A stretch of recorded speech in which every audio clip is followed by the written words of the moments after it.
Well, looking back over the past few years, I think there's been many occasions, and anyone who says there hasn't been is lying.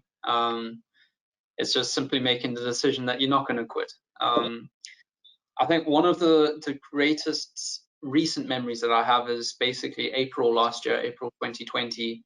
I had been in Singapore for about just less than 5 months. It was nearly my fourth month, essentially, or fifth month.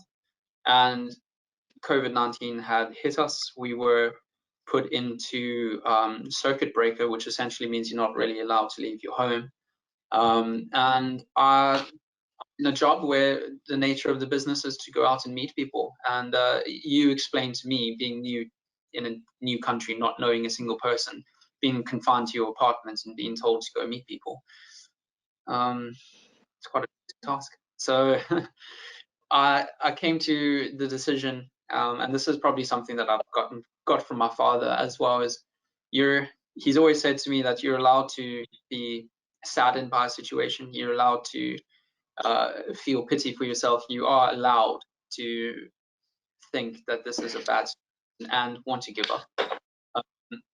But that needs to pass, and you have to look yourself in the mirror and you have to say, I'm the captain of this ship, and this is my destiny, and I need to make things happen. So essentially, I made a decision then and there that I was going to try absolutely everything I could to build a network from scratch, out of nothing. So I reached out to the very few people that I had met in my first few months. I did virtual coffees and spoke with them. I got involved with the South African Chamber of Commerce here and got onto the committee and the board. Began hosting virtual events.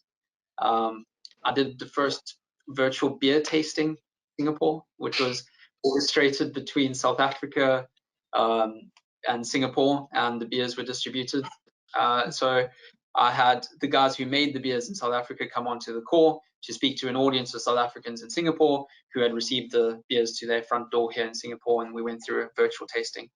And I did that in May, I think. And slowly through hosting